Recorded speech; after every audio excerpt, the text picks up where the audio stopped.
Hi there. How you doing, mates? Welcome into the stream. My name is Graham, this is Bib. We are Ice Cream, and this is The Scoop, the UK's #1 video game podcast, even if we do say so ourselves. Anyway, we're bringing you the biggest, the best, and the breaking stories from the world of video games, so strap yourselves in. We're going to give you our thoughts and impressions on the news that's happened over the last course of the week. So has it been a week? Did we do one last week? We did one last week. We did do one last week, yeah. Nice, I know. Clearly consistent. Definitely still not feeling that New Year vibe. How long are we back for? How long were we off for? Sort of stuff that you get at Christmas, but yeah. Anyway, we are here to give you the biggest, the best, and the breaking stories from the world of video games over the last week or so, and we'll give you our thoughts and impressions on those stories. But if you are watching us live on twitch.tv/Ice Cream, please do feel free to get involved with your thoughts and impressions, and it's important that you do, because there's a lot of people that watch and listen to this show, but not live on Twitch. The live stream is turned into a podcast, a video on YouTube, and an audio podcast on iTunes, Spotify, Google Play, and Amazon Music. There we go. Nice. Got there eventually. There is no SoundCloud in there. Get out of here, SoundCloud. So yeah, please get involved. On-demand listeners get all of the stuff, but they don't get to chat like you guys do. So please feel free to do that. Before we jump into the news, a couple of talking points. The first one is we didn't do the loot drop. Mm-hmm. So yeah, we'll do that today. We said we'll do it last week, but we didn't, because fuck you guys. So Don't worry, the names are all still safe. The people who were still subscribed, I still have the export from it, so you wouldn't have got lost anywhere. It was still done. I've still got it. Yeah, we've just been busy. So yeah, this afternoon we will do the loot drop in the Discord. So for everyone that was a sub on the first Monday of the month, which I think was last week's Monday, then, or Monday before, 6th? No, we were off 6th-ish. Oh, whatever it was. Then yeah, you will be included in drawings. Good times, good times. For now, though, we do have a few stories to talk about, so we'll jump into the split screen. 3 years. 3 years streak Babby. 3 years streak Babby. Neil, thank you for the 36 months and 3 full years. Subscribe to the channel. Yeah. What a guy. What a guy. Do you know what, Neil? For that, I'd let you apply to be back in the ICU clan. I'd refuse you straight away, but I'd let you apply for 3 years. Thanks, mate. Thanks, mate. So, yeah, we have a couple of stories to talk about today. First thing, though, is... It's finally happened, babe. Was. The Nintendo Switch has a sequel. Yes! It's only been 75,000 years in the making, and we've talked about it for about 7.5 different months, which is amazing, considering the fact that we probably had a 6-month break, and we still managed to find 7 months to talk about Nintendo Switch having a sequel to its...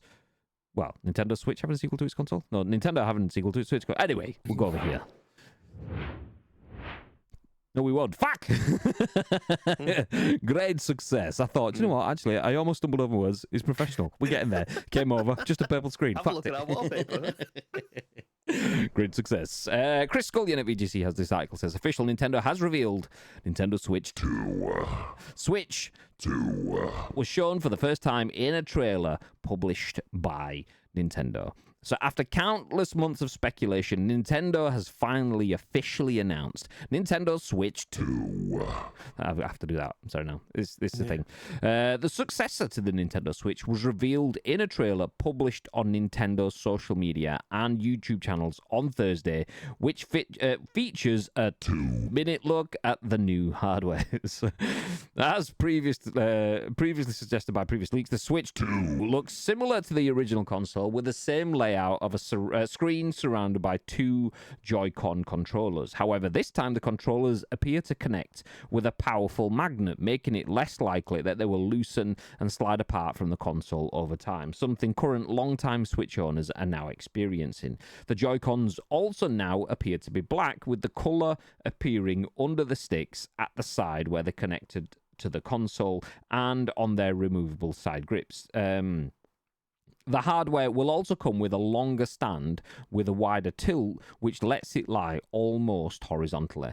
The video officially confirms the presence of an extra button on the right Joy-Con, which had previously been described as a C button in various leaks. While some previous renders from the third-party peripheral manufacturers appeared to suggest this new button would have a letter C on it, the button in Nintendo's video has no markings on it whatsoever. The video also briefly shows the Joy-Con sliding across the ground towards the console, lending further credibility to speculation that at least one of the controllers will have the ability to work as an optical mouse. Nintendo has yet to officially confirm a release date or price for the console, meaning at least some speculation will continue as its release nears. There will, however, be a Nintendo Direct focusing on the Switch 2 on April 2 this year. Nice. The trailer also gives a very brief glimpse of the new Mario Kart game running on the Switch 2 hardware at the end of the video. Nintendo confirms that the Switch 2 will be backwards compatible with the original Switch, saying it plays both physical and digital Nintendo Switch games.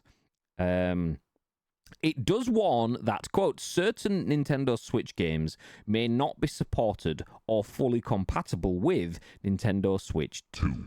But it's possible this may refer to games which rely on the specific physical properties of the Switch, such as the Nintendo Labo series. Okay, I'll finish the article, might as well. Nintendo has now confirmed that players will be able to play the Switch 2 in advance at a series of events to be held globally. The Switch 2 trial event will start in New York on Paris on April 4th and will continue until the end of May, spanning various locations in North America, Europe, and Oceania and Asia. Players will have to register for these events in advance to ensure they are able to attend. Nice. Okay, hit play on this video from Nintendo UK on YouTube. Drop the audio down on this. 2 minutes. It's 2 minutes and 22 seconds. That's got to be on purpose, right? 2 minutes, 22 seconds for the Switch 2 video. If that is on purpose, then fair plays. Nice. Switch 2 confirmed. Pause this. So Tito says Switch 2 March 2025 confirmed. See, I'm not sure that's the case because the hands-on events are taking place in April. It's like it's spread over like 2 or 3 weeks or something like that in April. So are we looking at May, June? Because I was thinking March, April, but the fact that the hands-on events are only starting then, or are they doing that alongside launch? So yeah, March, April is exactly when I thought it was going to come out, but to only have the hands on there, that's either a marketing beat to build up the hype or it's a marketing beat to make more exposure as it's launched. Interesting. But what are your thoughts, babe?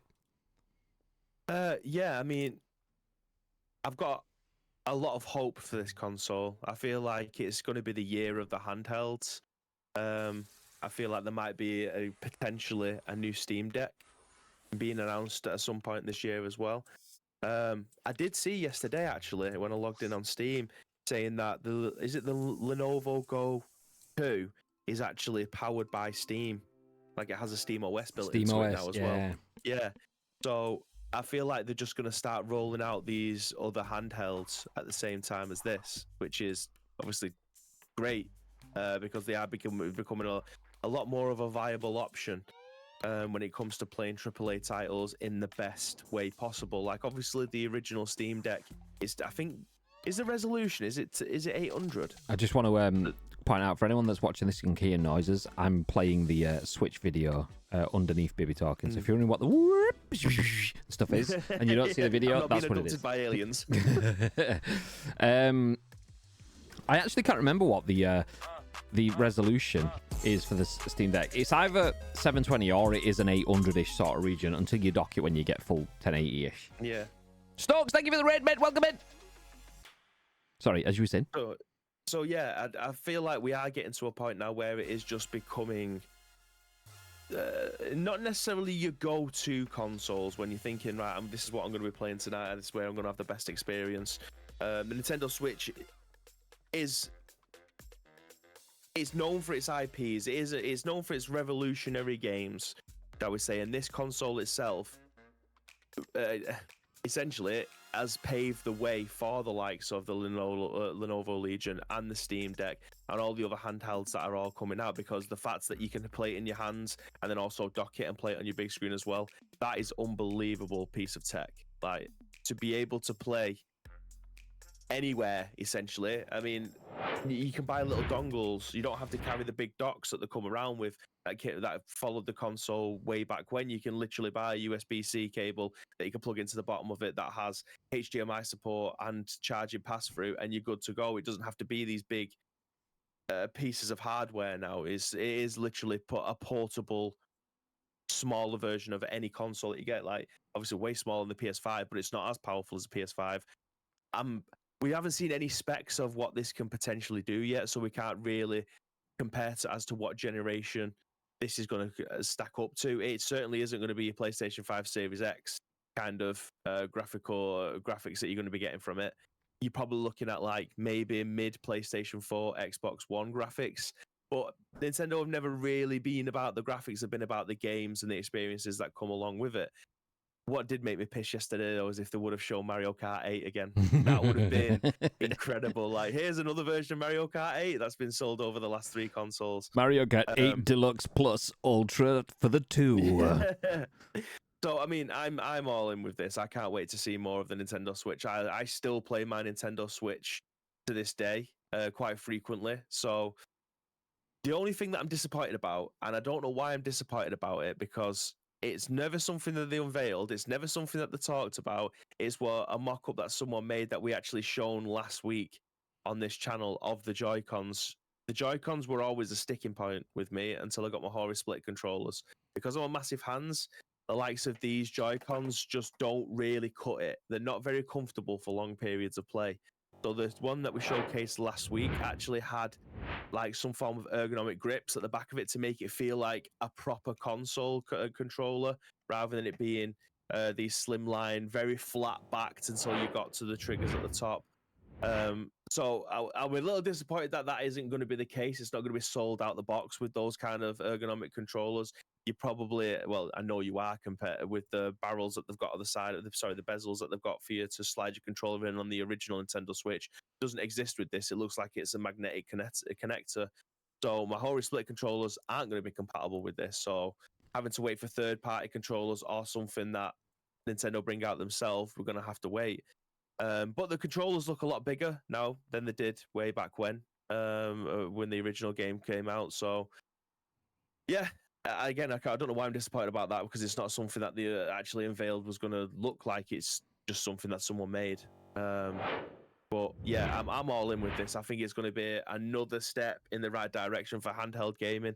We just need to start nailing down battery life versus what we're going to be getting graphically, because I don't think we're quite there yet for like 4 hours of good play at 1080. I don't think that exists properly yet for demanding games without sitting next to a wall outlet just in case.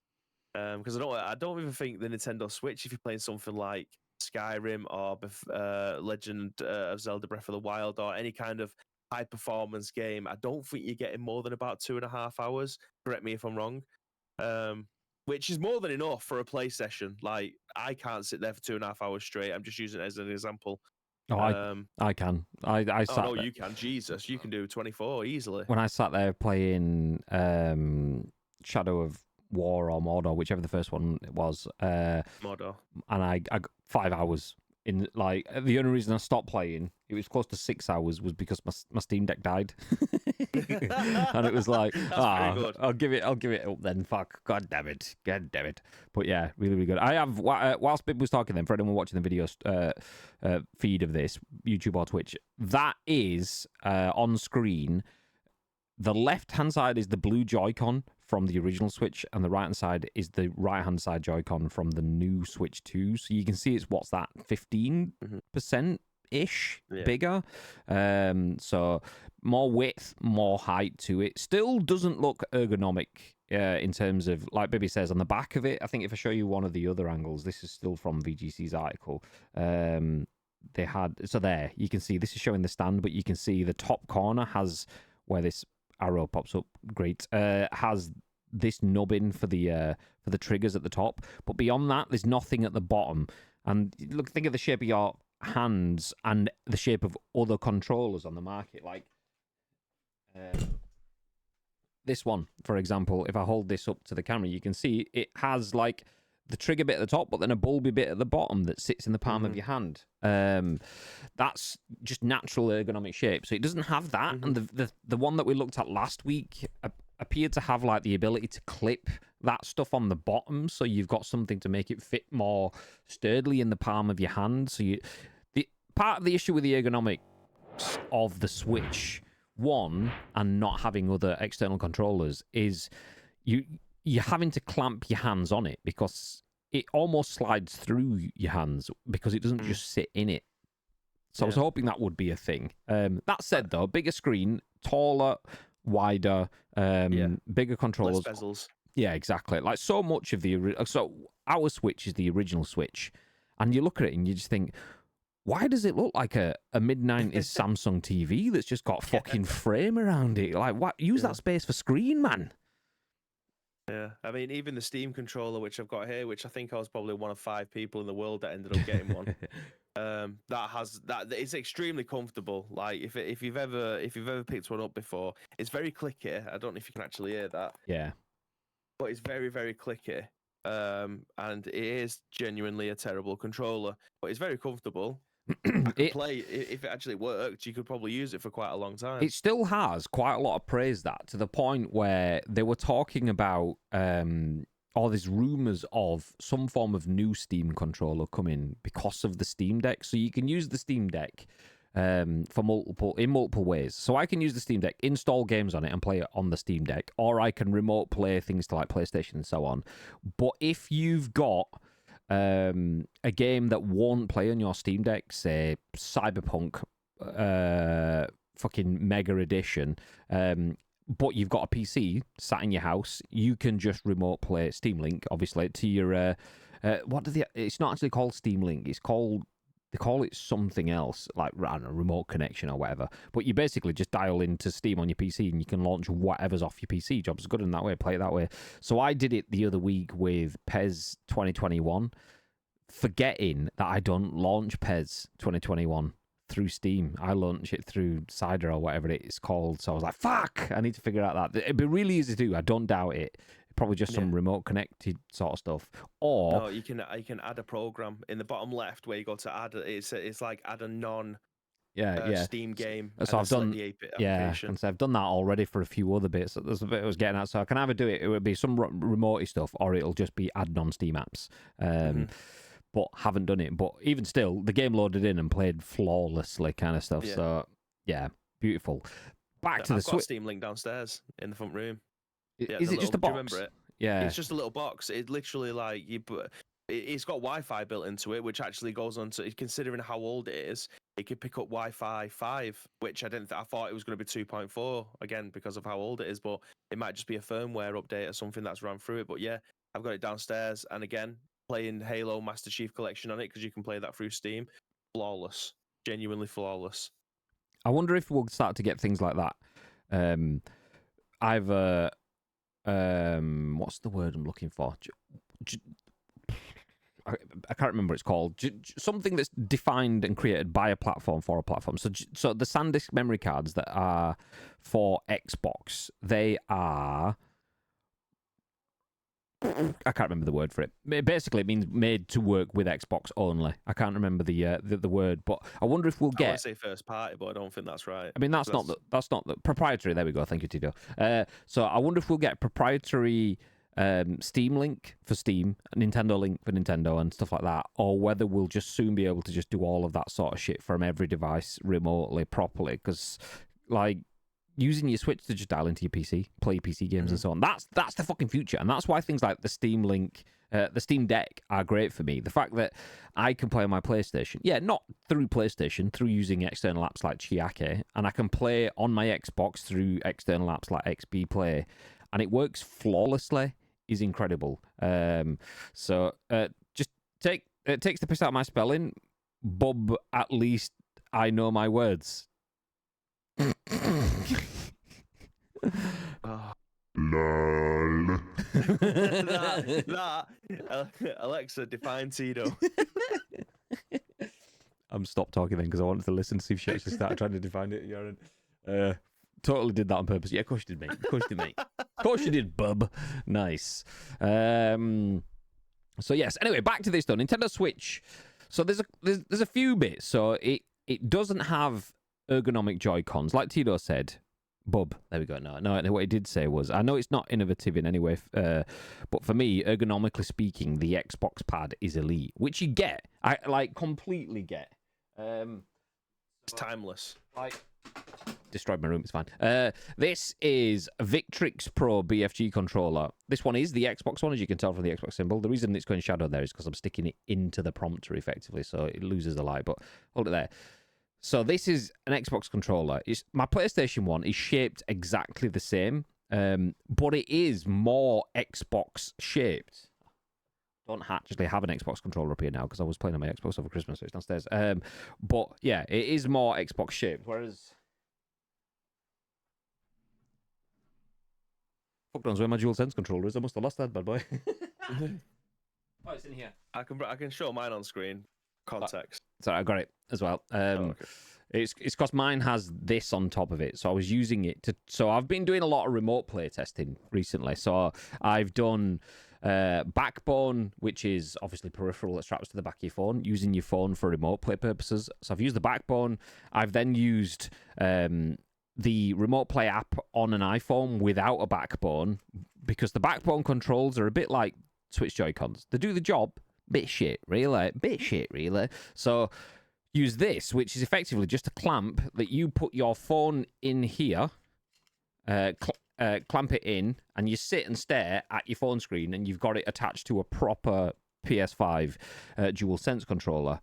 That works really well for a bit. Beyond that, it does actually get quite weighty. With a full-sized phone and a controller, you kind of like that. So you're trying to fight up. So you end up like having to get a cushion or something underneath it to just hold it up so it's comfortable.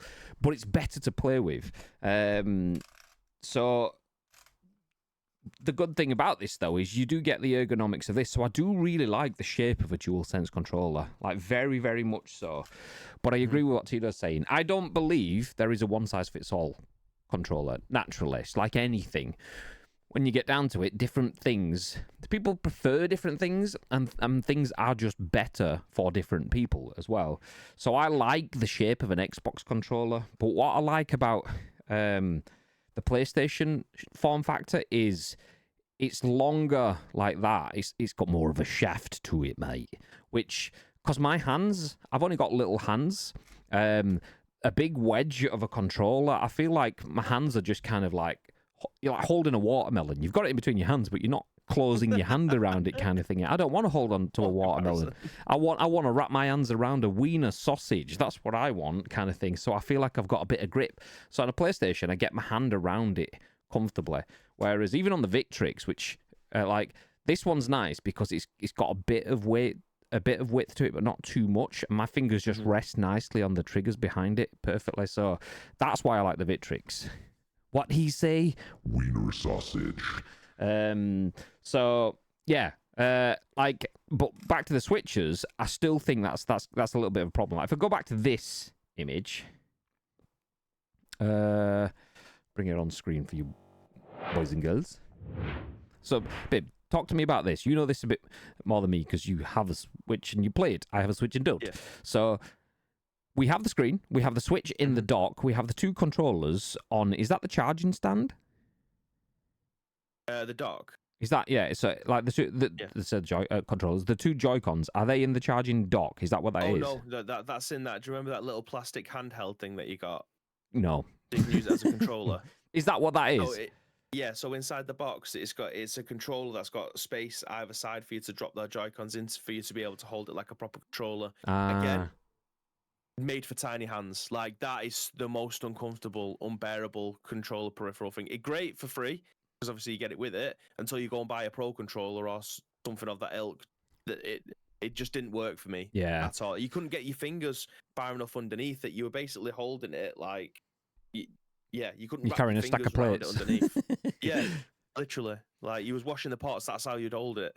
Well, so looking at that, then, so it at least has that arm sort of like concept, like the mass that you can hold on to. So you think, okay, we're getting somewhere like that. But looking at that, then you realise that that's something that's needed for comfortable play. You've had it in your design for 10 years now because it was on your last Switch.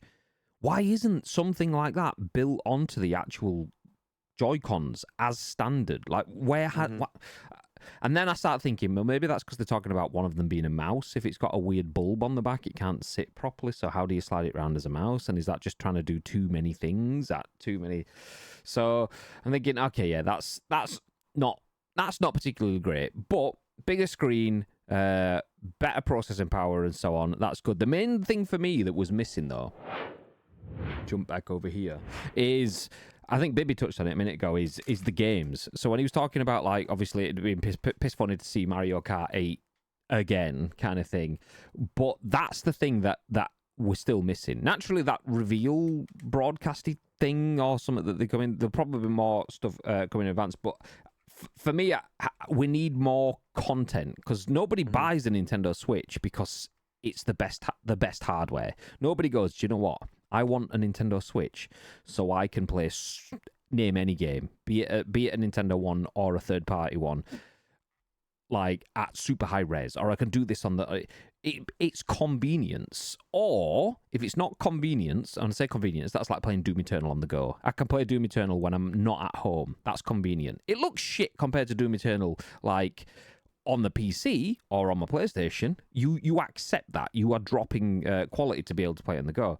So nobody cares about the quality of the games. You go for the experiences of those games. And that experience is Doom on the go, or that experience is Legend of Zelda Tears of the Kingdom, or Wind Waker, or Super Mario Odyssey, or whatever it is, those Nintendo experiences.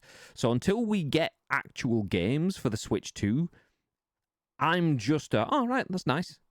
Doesn't mean anything, though, because the last console wasn't powerful. This console could be more powerful, but it's still not as powerful as my Steam Deck sat behind me. So, all right, that's a nice one. Great, yeah.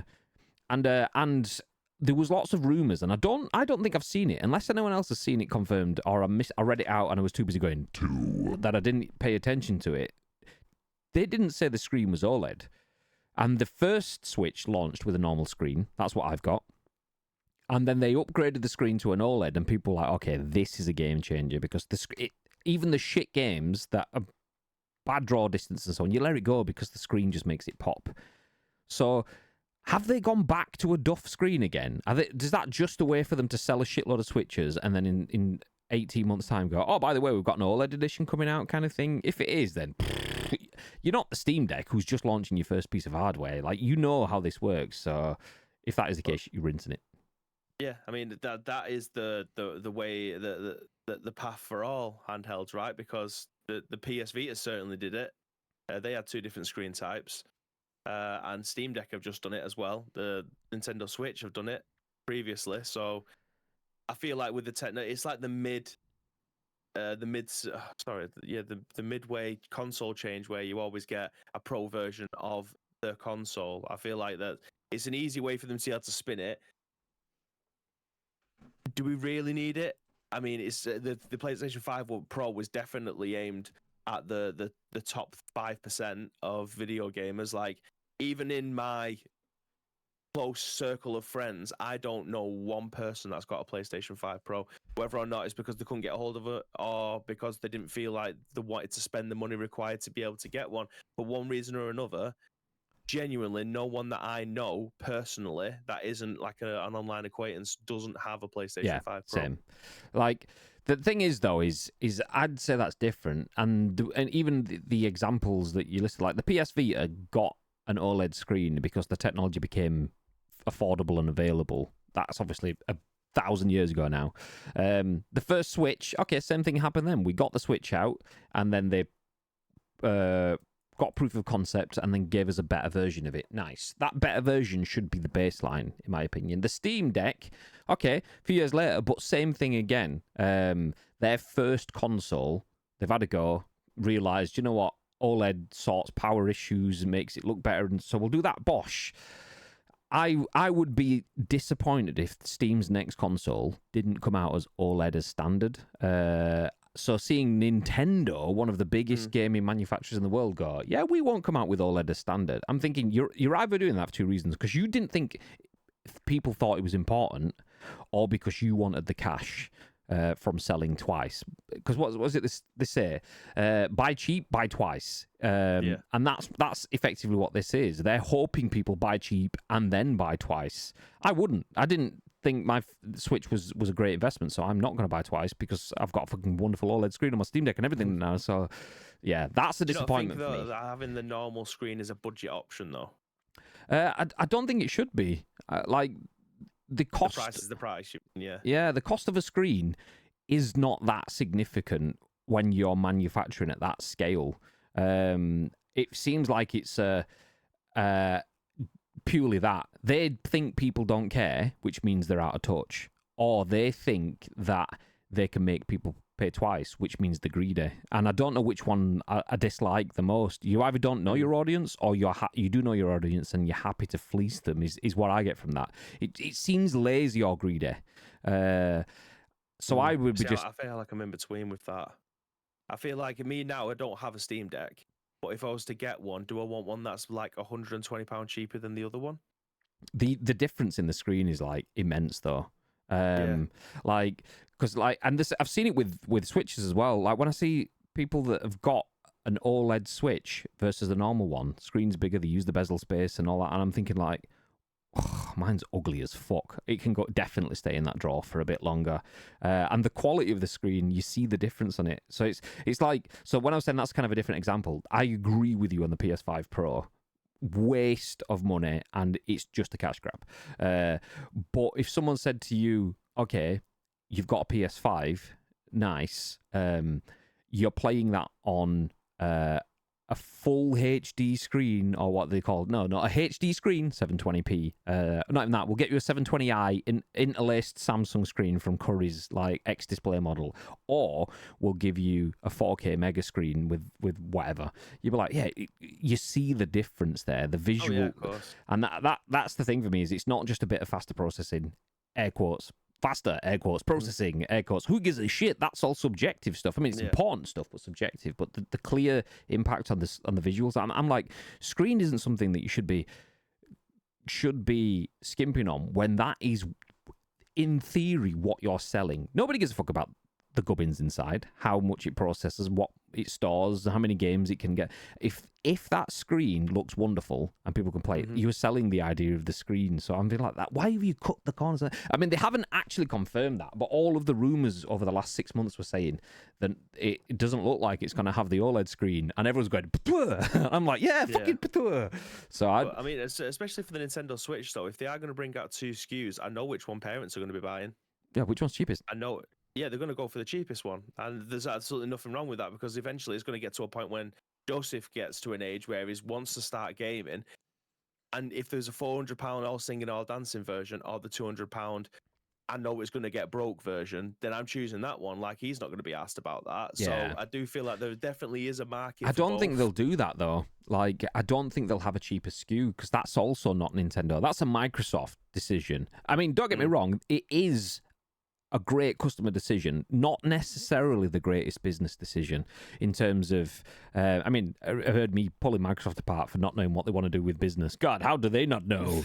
Only one of the most successful businesses that's ever existed. But like, we've seen it with Xbox, it's not necessarily the best decision, because you've got some people that have bought in at the lower end, and now it started to fail them halfway through the life cycle. They've gone, I'll give up. Or I'll play PlayStation or whatever. People didn't necessarily buy one and then upscale and so on. And Nintendo have never really done that. They always launch with, you buy this. This is our ecosystem. It was the PlayStation belief of, we believe in generations. Not a cheaper end of the generation and a better end of the generation. And then they kind of fucked that over themselves by putting all of the games on the PS4. But Nintendo are still, there is the Switch. There is the Switch 2. We've got some backwards and compatibilities and so on, but there is the Switch 2. But then they wait a few years before they introduce their second SKU, which has been proven to be profitable for them over and over again. Because you'll get your Switch, and then you'll get your Switch OLED, and then you'll go, okay, now we've got 2 different SKUs. We don't mind offering different ones at different times, but it's not. It's the same but different, but still same. Like, you'll get the Switch 2. Was it Lite when the controllers were like attached to the sides? Yeah, not it Switch got 2. rid of like a USB-C out for your TV and stuff like that, which again, a very, very cut price console. Did everything. It was smaller, but just removed a lot of the hardware inside it. Okay. So yeah, they mix it up as things go on, but they have it's one way to play. And then they got one way to play with a better screen, whereas they don't have differing levels of the audience, which is the waters do get muddy as you go on, but it's still a smarter way to play, and a smarter way to play for their perspective, not necessarily for the users. And I feel like they're going to do that. David says Games Radar, as of 20 hours ago, says that it's LCD and not OLED, but it's reporting on Bloomberg report from about a year ago, so take it with a pinch of salt. Yeah, that's the thing. Unless we've had it confirmed, I'll take it with a pinch. I believe, just because so many sources, and we're talking like not just Nate the Hate, who was one of the leakers from last week, but going back to your at source leaks, the ones that are chatting to production warehouses and so on, saying, "Oh, okay, the people have started shipping orders of I'll say process. I can't semiconductors and shit. People have started ordering semiconductors and screens and so on, and it appears to be, even back then, 18 months ago, it appears to be not OLED. So I'd kind of assume that, unless someone tells me different, I'll assume that's the case, but I'll still take it with a pinch. But yeah. Yeah, I mean, we're not going to be a million miles away from finding out. I don't think so. We've got a hands-on presentation. Sorry, we've got the Nintendo Direct, I think, coming next month, and then the hands-on the month after. Xbox so we're going to find out in the next 6 to 8 weeks anyway. Yeah, I mean,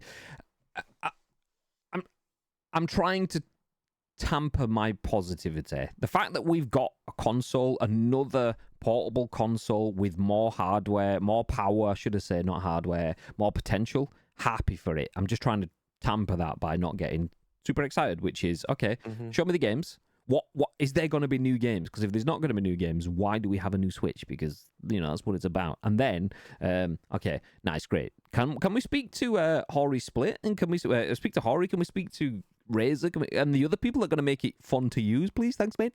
Nice. That's not just a Nintendo thing as well, by the way. So if I reach over here, I've showed this on this scoop before. This is a portable carry case that I've bought aftermarket for my Steam Deck. And I've bought a few other bits as well to make it easier and fun to use. All handhelds clearly aren't where they need to be for everyone, so you have to accessorize yourself to make it usable. Just seems that I thought Nintendo would have done a little bit more of that, particularly on the controller side of things with the Joy-Cons, but it's all right. We'll wait for Bibby to buy one, and then we'll see what he uses, and we'll all just buy that. Nice. Pete Honey, thank you for the 31 months. Appreciate it with the Xbox Boss into the stream. Appreciate you. Doom, thank you for the 7 stream watch streak. Doom shot me on Wednesday. Did he? He did. In the ass? He did. Actually in the ass. It was funny. Did you find him on the battlefield? He found me. We're on the same team. Oh. Oh, no, this is not making sense. It was funny because I completely forgot about it until yesterday, and it was in the office, and I heard Nacho say my name, and I was chatting to someone. What did you say my name for? He was like, "Oh, we're just watching your stream from last night where Doom shot you," and then he put it on, and we're playing with a bunch of rats that have like parachuted onto one of these fucking mega stack things. It's an in-game beef, and we were just like, okay, well we're pinned in between 2 teams of rats, but just kind of here on the side, so we need to figure out what our best course of action is. And I'm trying to wiggle to get head round the corner, see where they are, and then Doom goes to shoot his SKS at one of them, and just as I stepped to look around the corner, he shot me in the ass. But it wasn't just the shot in the ass, it was the afterwards that followed it, and Nacho was like, it's not even the shot, it's the sigh. I was like, it's not being shot though. It was that I'm thinking we're stealthy. Nobody knows we're here. We can shoot. Bang! No, fuck! So yeah, basically I was Fuming, fuck that guy. yeah, I'm getting that sigh as my ringtone. I'll do it. I'll get it clipped. I'll run it through a couple of AI bits, get rid of all the background noise, so you can just get like. Nice. Okay, jump back and catch up. Steam Link because 80. Do you know what? I don't know. I've seen that a bajillion times, but I don't know how you actually read that. Is that 802.11 AC? Is that 802.11? I don't know how you say it. Like, so I'll just say Wireless N was the first version of Wi-Fi to use 5 gigahertz. There you go. Nice. Razer Kishi is still elite for me. Those clamps that have the phone at the top are unbalanced. The backbone is really good. It's just very Switch-esque in its roundness. So the Razer Kishi definitely has a better shape to it, in my opinion. What he say? You've never played with the OG Xbox controller, then? Sheesh, that was a whole lot of girth. Yeah, I mean that and Nintendo 64 controllers were not my jam. They were just fucking. Yeah. They were like playing with fight sticks as controllers. Not for me. Not for me. I've got little hands. No, thank you. No, thank you, mate. Neil screams both. Oh, that was the. I don't know whether they're lazy or greedy. Yeah, so a little bit of that for me. But Nintendo just makes some strange choices. Sometimes. Frau, how you doing? Welcome back. It's been a while. How are you, mates?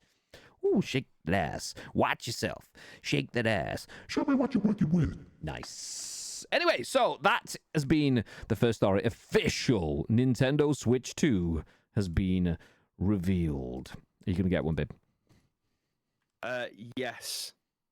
I definitely will. Whether or not it's going to be launched, not sure. I'm definitely not just drinking. Nice. Okay, well, we'll move on from that into our next piece of news then. Oh, David says 80211 is typically how it's said by most people. There you go. Would never have got that, I don't think, because there's a dot or a point in the middle of it. Do I ignore this exists now? I don't know. Goddamn. Chris Scullion at VGC. Next story. Sony has cancelled 2 more live service games, reportedly including a God of War title. Sony has cancelled live service games in development at Bend and Bluepoint. Oh, that's interesting. Bend Studios. We've not heard anything on them. Obviously, this conversation around Days Gone and so on. I'll shut up now because it might be in the article. I've not read this yet, so I'm learning as you guys are. So we'll go again. Mm-hmm. Sony has cancelled 2 unannounced live service PlayStation games, one of which is believed to have been a God of War game. Bloomberg's Jason Schreier reports that Sony cancelled live service games in development at Bend Studio and Bluepoint Games. I'm actually going to mute for a second. Do you want to continue reading this bit? My phone's ringing. Let me give me a second. In a bit. While Schreier's article doesn't describe the games in detail, he then took to Blue Sky to confirm that the game Bluepoint was working on a live service God of War title. Sony's spokesperson confirmed that both the games had been cancelled and in quotes following a recent review, but stressed that neither studio would be closed down as a result of these cancellations. Bend and Bluepoint, this is in quotes by the way, Bend and Bluepoint are highly accomplished teams who are valued members of the PlayStation Studios family, and we are working closely to each studio to determine what are the next projects, they told Bloomberg. There's a tweet embedded in here as well. I don't know. I can't see if Graham's scrolling. Oh, he's back. There we go. I wasn't scrolling, but I've just caught up. Do you know what? I was trying to listen, but I was on the phone. Basically, my card's good to go. Nice! But nobody needs to know that. But I was trying to listen so I can keep up. But I'm going to do the awkward thing now of make Baby read it and then read it again. So, great. So while Schreier's article doesn't describe the games in detail, he then took to Blue Sky to confirm that the game Bluepoint was working on was a live service God of War title. Sony spokesman confirmed that both games had been cancelled, quote, following a recent review, end quote, but stressed that neither studio would be closed down as a result of the cancellations. Quote, Bend and Bluepoint are highly accomplished teams who are valued members of the PlayStation Studios family and are working closely with each studio to determine what the next projects, they told Bloomberg. Okay, that's the bit that Bibby's just been through. Yeah. Now we're on to the embedded tweet that we was talking about, or what we call them? Skeets. That's what it is. Skeets. Embedded skeet. God damn. Get rid of this advert because that was massive. Breaking. PlayStation has cancelled 2 more live service games from subsidiaries Bend and Bluepoint, Bloomberg has learned. Fans have long wondered what Bluepoint has been working on for the last couple of years. I can report it was a live service God of War game. And then a link to a Bloomberg article. Bend Studios' last game was 2019's Days Gone, which had released to a mixed critical reception. The studio posted a job listing in March 2024 looking for a lead project manager with hands-on game development experience in leadership roles shipping AAA live service games, end quote. PlayStation acquired Bluepoint in September 2021, almost a year after the release of its last game. A PS5 launch day remake of Demon's Souls. The studio hasn't released anything since then, though it did provide support work during the development of God of War Ragnarok. Last June, Bluepoint president Marco Thrush said the studio, which was best known for its work on remakes and remasters, was aiming to work on original content going forward. Sony's success with live service games saw extreme highs and lows last year. Helldivers 2 was undoubtedly one of the surprise success stories of 2024, selling 12 million copies across PC and PS5 in its first 12 weeks. On the other hand, Concord has to go down as the biggest failure of last year, with Sony pulling the game from sale and taking it offline within just 2 weeks of its release. Thinking. Boom. Nice. Oh, so okay. So Sony has cancelled 2 live service games. Reportedly, one of them was a God of War game. The games were apparently developed at Bend and Bluepoint. Bend, naturally, Days Gone developer, not made a game that's hit the shelves, at least, in 6 years now. Whereas Bluepoint, similar sort of time frame. They've not had one since the launch of the PS5. What are your thoughts on this, Mr. Bibb? Don't know what a live service God of War game would look like. And I feel like they've probably done the right decision by binning that. Because it's always been quite rich in storytelling. And I know live service is a nice, easy way to consistently get money through the door. But I believe if you was to just make another God of War game, you'd probably get just as much. Because if it stinks on launch, then no one's going to continue playing the live update. They're going to continue investing, whether it be through battle passes or new skins for costumes, new DLC and stuff like that. I feel like it would be a much safer route to go with what's already works with God of War. Like the fact that they managed to take that game from a hack and slash game into over the shoulder type action game. How they managed to do that and still managed to capture the beauty of God of War is beyond me, but they did. And I can't say get away with it because it wasn't something that was teetering on the edge. It was perfect. Like it was fantastic. So changing it again to become like a live, I don't know how that works, Graham. So, do you know what? I would say it doesn't, and that's why they've killed it. Yeah. I feel like they've definitely made the right decision with that one then, but it just means that they've probably got something in the pipeline for a different IP or something that they're going to have to make from scratch. If they've got the idea and they're trying to brainstorm as to how to get more money in fast, unfortunately, this day and age, it is a live service game, good, bad, or indifferent. They killed Concord off within 2 weeks, like it mentioned in the article, so they realised they fucked it with that. But what a new live service game from them looks like, I mean, I've genuinely no idea. I think it doesn't look like anything realistically. Not for the foreseeable. Not that they won't keep trying or won't still have ideas that they're tabling and so on. But I think it makes more sense for them to pull the live service game before it launches rather than do a Concord, because you become a case study. Look at all the failures like Concords. Oh my God. And you live on for the next 3 to 5 years for that. If you renew that every year, then you become, it's not Concord that lives on for being shit. It's you that lives on for being shit. So fair play to them for going, okay, we've clearly gone down a bad route. It's not worked for us a couple of times. And it was like 4 or 5 years ago, they had 13 live service games planned or something like that.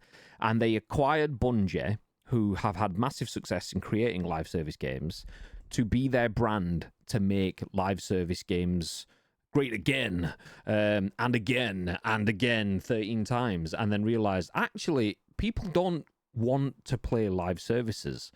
People want to play great games. So just shoehorning live service into anything and everything does not work, as we saw with Marvel's Avengers. Great, you'll get one of the strongest IPs out there that's ever existed. Look at Marvel Rivals now.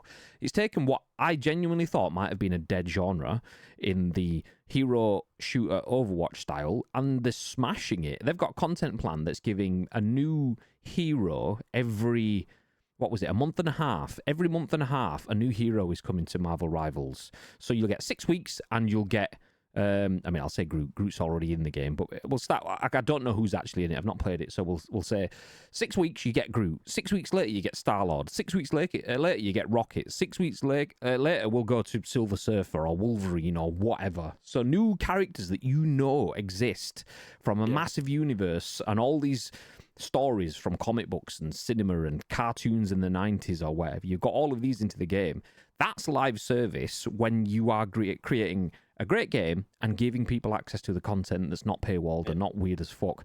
Just going, do you know what? God of War's a great character. Let's make a lot of money off that.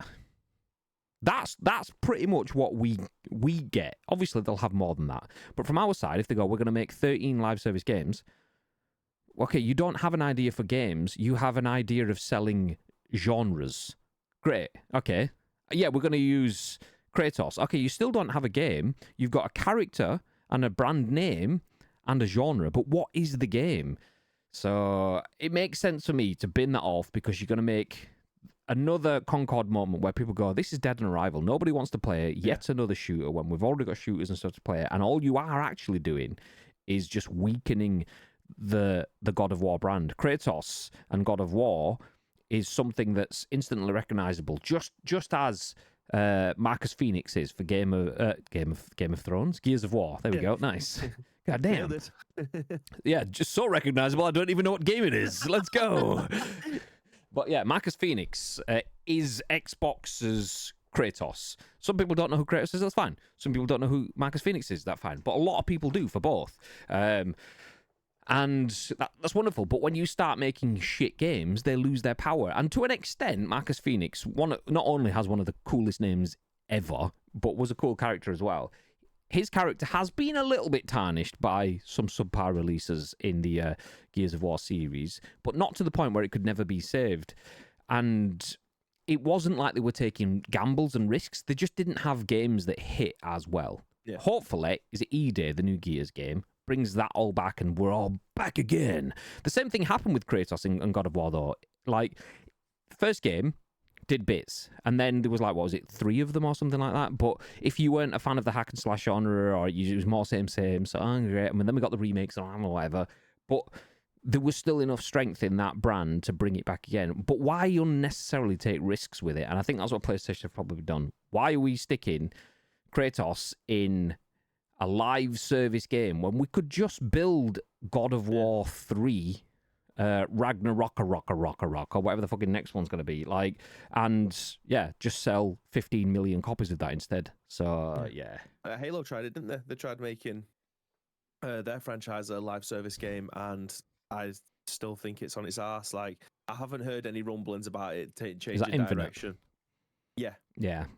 Which is ironic because it's not. Like, yeah, there was on like season 1 for like 6 months, 6-7 months or whatever it was, which is, for a live service game, yeah, it's suicidal. That's genuinely the only other game that I know that does that is PUBG. PUBG goes, hey, do you like this game? Yeah. Do you want new content? Yeah. Do you want the game for free? Yeah. Okay, well, PUBG is going free to play. Oh, nice. And the content is coming in 3 months' time. Genuinely happened. The game was free to everyone. The biggest influx in players that PUBG has ever seen. And they were, we fucked up. There's no season pass for 3 months.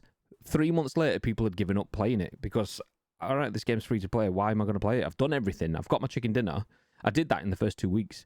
Now you want me to wait 2.5 months until I get a season pass with shit skins in it? Nah, you're all right. So, yeah, Halo doing that, bad. Don't do it with any other games, and Sony have gone that. And it's good to see. I would take it because we've seen Sony go, what's the point in risking God of War and our brands for nothing? We've seen Ubisoft go, do you know what? We had a lot of stuff scheduled. Let's kibosh all of that sort of stuff and figure it out. I would very much like to see more developers make smart choices because that's what's the scoop? It's like a little ball shape on a stick and use it to get things. Mate, honestly, goddamn. Yeah, I'd much rather see developers not make stupid choices because stupid choices lead to bad mistakes. Bad mistakes lead to loss of profit. Loss of profit leads to loss of work, loss of jobs, and that's people's lives. So making decisions like this, I'm very much in favour of. Make the decisions before you lose the cash. Easy. What did I do? Easy. I don't know. What did you do? So yeah, Sony has cancelled 2 live service games, including a God of War title. Games from Bend, which has been developing nothing that we've seen since Days Gone 2019. And Blue Point, which did it say it was Demon Souls or something? It was last on. So, yeah, two big studios. I would like to see more from Bend. And it does kind of explain that they have been on something. It's just, how do we get 6 years later and they've only dabbled with some live service stuff that's actually a bit shit, so we'll get rid of that. For a studio that made a game, fair enough. Like, Days Gone didn't do what it probably should have done. And I say should have, not in terms of what PlayStation expected, because they probably did expect more, but should have just from the impact that it still has in and around people.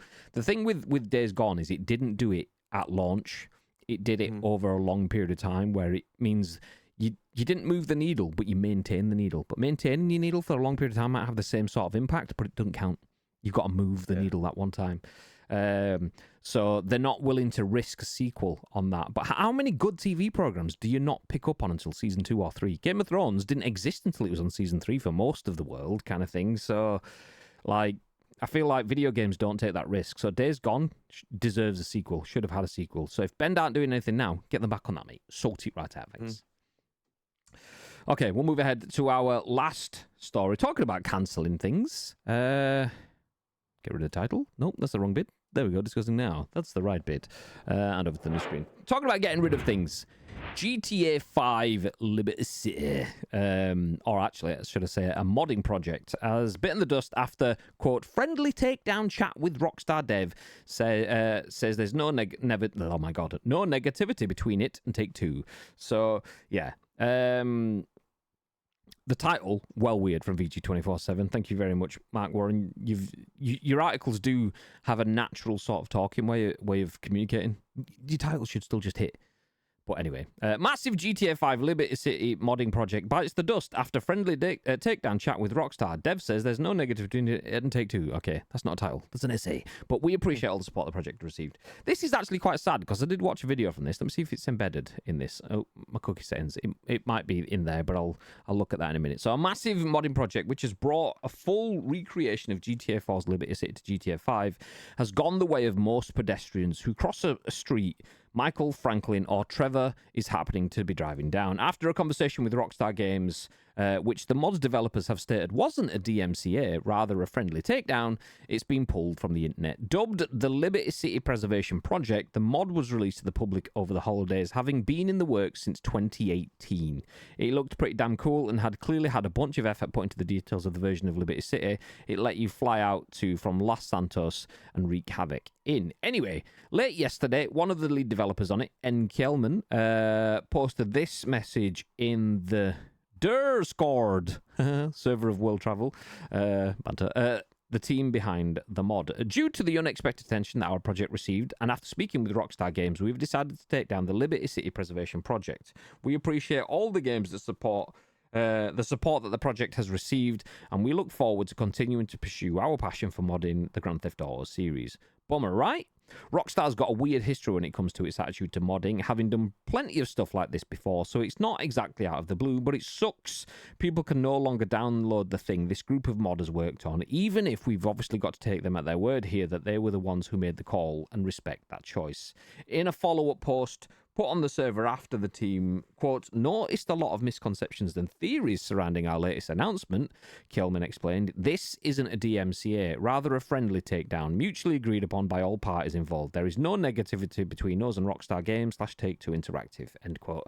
They added that the World Travel Discord server, which has been used as the place players could download LCPP from, quote, will be kept for future projects and community mods, but links to download the mod won't be allowed to be shared on it. They also advised against trying to get the mod via unofficial links, since these could contain malware or viruses. Okay, I'll stop there for a second. This absolutely stinks like a DMCA that's not a DMCA. Yeah.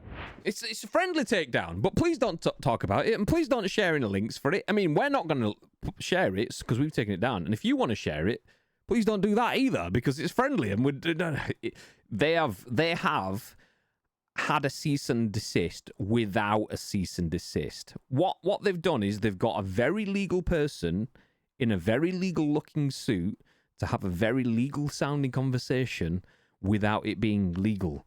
Hi, I'm Mr. Solicitor Man from We're Gonna Sue You Enterprises. We're not gonna sue you yet, but we could look at that if you don't do these exact things that we asked for. Just asking, not telling. You choose, mate. And they've gone, yeah, okay, fuck shit, yeah, we'll do all that sort of stuff, thank you, mates. Or, which is very unlikely in my opinion, they've removed all of that stuff because they've gone, yeah, we like this idea and we're actually doing something similar. Can we buy you to do this for us? I don't think they've done that. But, yeah, that's my two impressions. What are your thoughts, Mr. Bibb? Very similar to the one that they had with the... Was it Vice Cry? Was that what it was called when they was actually remastering for the definitive edition, definitive collection? When they was remastering 3, Vice City and San Andreas, because the Vice Cry mod was released. I'm sure that's what it was called. I apologize if it's not, but it basically they upscaled it. They changed all the textures to make it I am look a lot very more sure modern it was Vice Cry because did you stream it? Is that what you streamed? Yes. Yeah. So I'm very sure it was that because I remember us talking about it at the time. It was very much like that got taken down. It got taken down because little did we know that it was going to get remastered. We thought that might have been the case if something that had been out for quite a while then suddenly gets taken down, and then a couple of months later, look what ends up happening. They end up announcing the remastered collection. So I don't know if this is going to lead to the same thing where we're going to be getting obviously a remaster of GTA 4, but I don't actually think you can play it anywhere else, can you? Apart from 360 and Xbox, 360 and PS3. I don't think there's another way of playing that game. It's just locked now. I don't think you can play it on your PS5. Well, I don't know. Yeah, you could be right. I don't actually know. Yeah. So I think they've actually been locked down to those consoles. So it could be. Do you know what? Thinking about it now, if that is the case and that is the truth, then maybe we might be getting a newer version of it in some way. It might not be a complete remaster, but it might be, I don't know, like what they've done with Soul Reaver recently and games like that, where they've just basically just ramped it up to 1080 and changed a couple of the assets and the textures and stuff. Who knows? Trying to find the Eurogamer version of the article because I can't actually get the embedded things in this to work. But the Eurogamer article had a video which I was watching yesterday. So when I was in the office yesterday and I was talking about if anyone's played GTA, you've probably noticed things like rather than KFC and things like that, they have clucking bells because it's cluck, which is chicken, but it also sounds like fucking hell and things like that. But obviously, when it comes to stock exchanges and things like that, there's the NASDAQ, whereas in GTA, it's the Borsak. And I saw that yesterday and completely forgot about that one, and that one made me chuckle. I was looking at it. But the reason I was watching that video, and the video in question it showed some of the extent that the Liberty City Preservation Project went to make it not just be preserved, but allow it to be like a modern version of what Rockstar brought to the table with GTA 4, granted a bajillion years ago.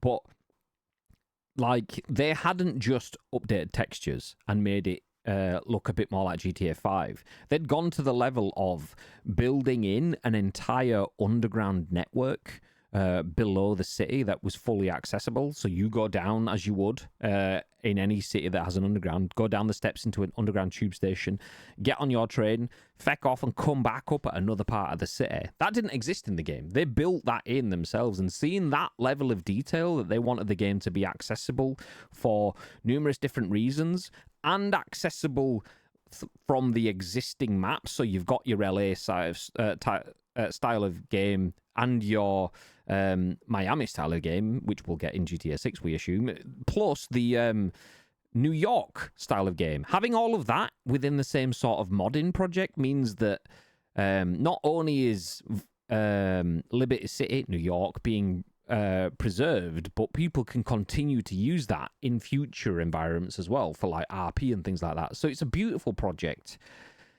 But to see that level of work, they've been working on it for since 2018. To see that just get kiboshed within 2 weeks of it coming out is shit. And if it's just a case of this is our work, not yours, then this shows you like how bad Rockstar can be when it comes to engaging with your community. Like, how many times did they fuck up RP before they realised maybe we should start buying our own sections of this RP community so we can tailor it for our brand and protect it going forward?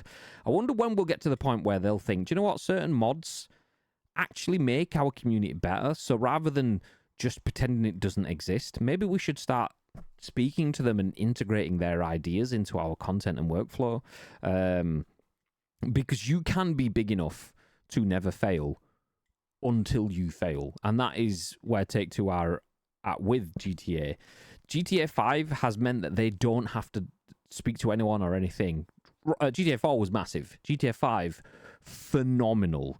But all it takes is a subpar launch and some controversy on GTA 6, and that drops off the face of the earth. And suddenly, one game that's supported the entire company for over a decade, the sequel only gets 2 or 3 years.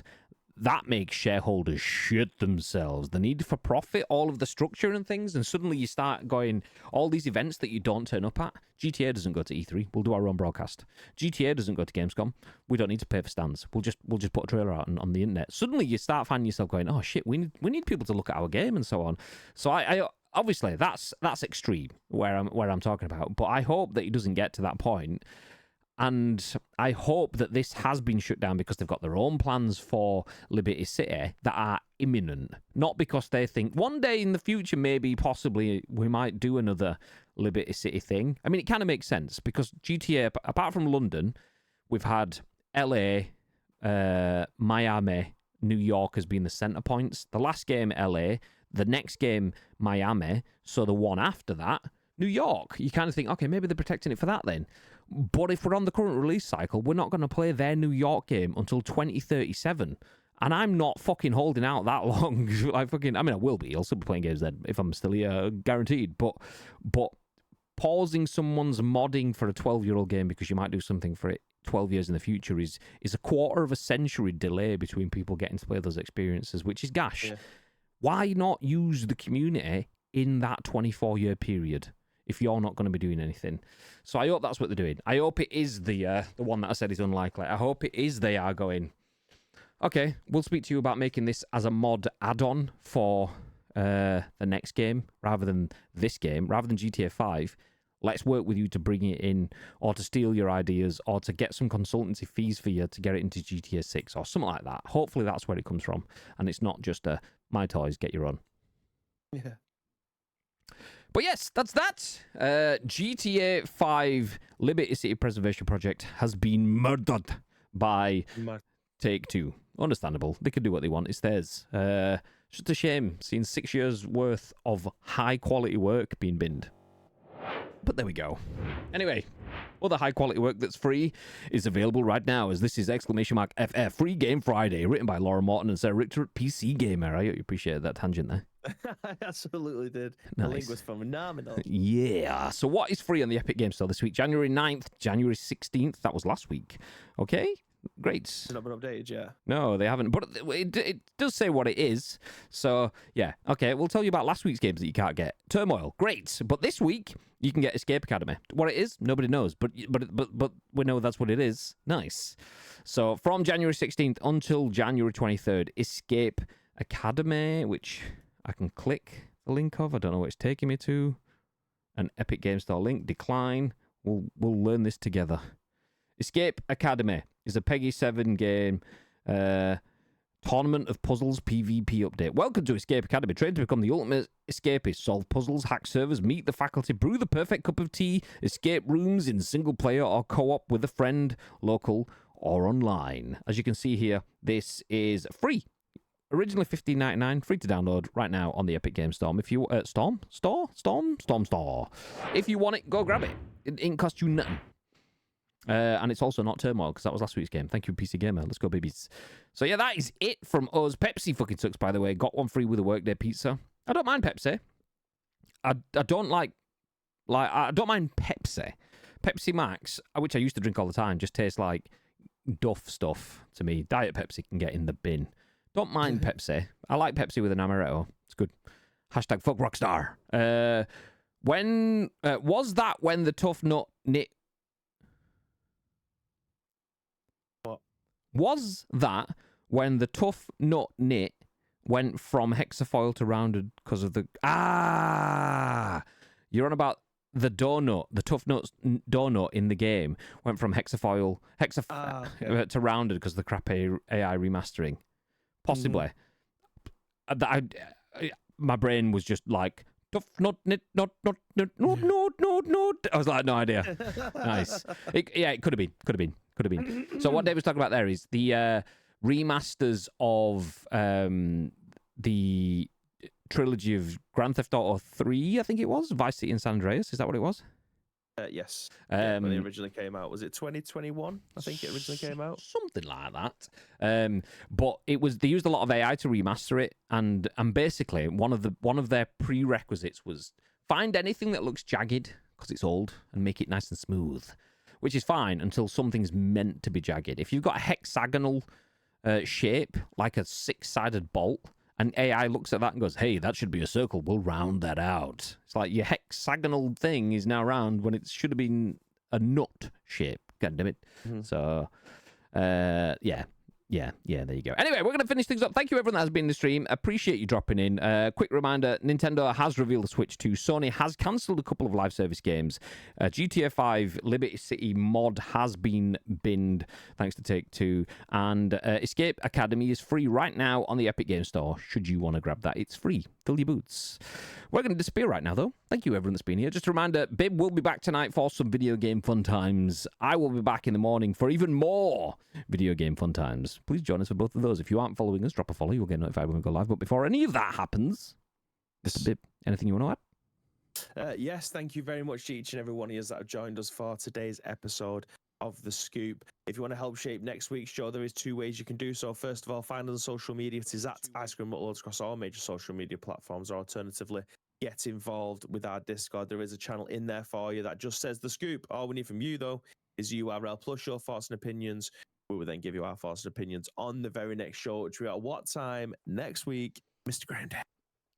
10 a.m. Ish. 10 a.m.-ish. We go live at 10 a.m.-ish each and every Friday with a scoop. So please do feel free to join us then. As I said, drop a follow. You'll get notified whenever we do go live, whenever that will be. Speaking of drop a follows, please feel free to stay where you are. We're going to drop a raid on one of our friends. And if you want to drop a follow on with them, then that would be very much appreciated by both us and them. Until the next time we see you, have a good day. Have a good weekend. Stay frosty. Stay frosty.